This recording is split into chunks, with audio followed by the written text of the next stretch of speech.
shown that while about 10% of U.S. families have incidents of domestic violence, among law enforcement families, that figure is much higher, up to 4 times higher, or 40%, which is why a person who wrote the book on and lived a miserable life in domestic violence in a police family says help needs to come very early. James, did they study why it is that the incidence of domestic violence is so much greater in the police community? Oh, absolutely. A variety of studies that we mentioned somewhat there. To elaborate more, the obvious is cops have guns.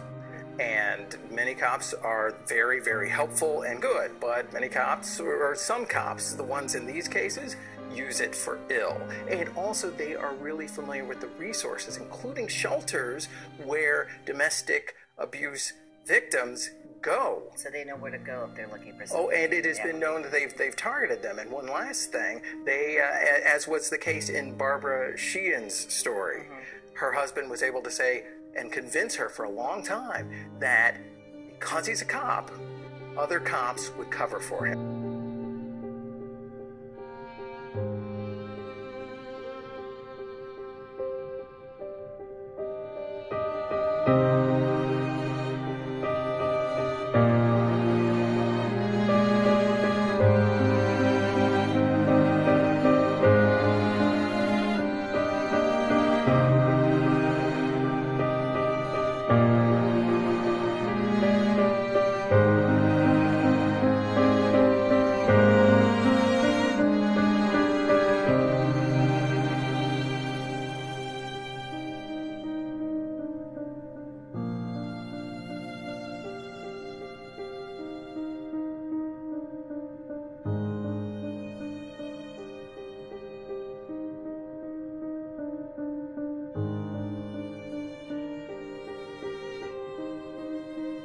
What might seem surprising is the rate of domestic violence and suicide among America's police officers. It's high. Almost 3 times as high in police officer families than in families without an officer.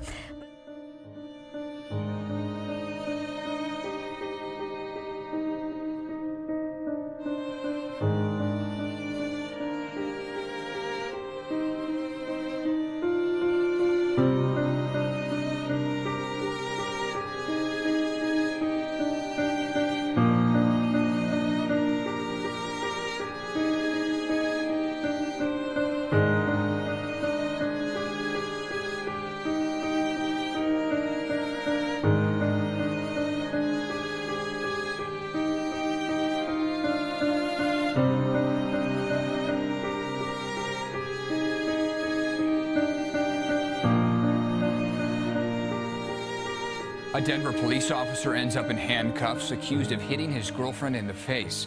She declined to talk on camera, but you can see the big bruise on her right eye, which is also swollen.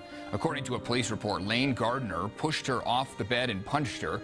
For the 3rd time, former Lexington Police Chief Stace Day is in court. He is facing criminal domestic violence charges. That case has twice ended in a hung jury.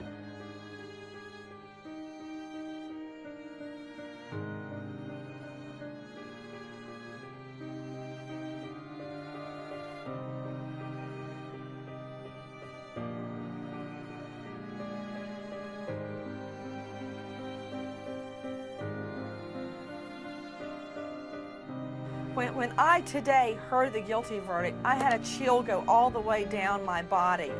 And I want to know, what did you feel? What did you think when that guilty verdict rang out in that courtroom as it should have? I felt a lot of relief. I felt justice had been done. Ms. Hostetler, did she ever voice her fears to you or anyone else in your family that she was afraid he would kill her? Yes, many times. I begged her those last 2 months to not serve him papers, to just separate and let him get acclimated, to move in with us. And her words were, I don't want to endanger your lives.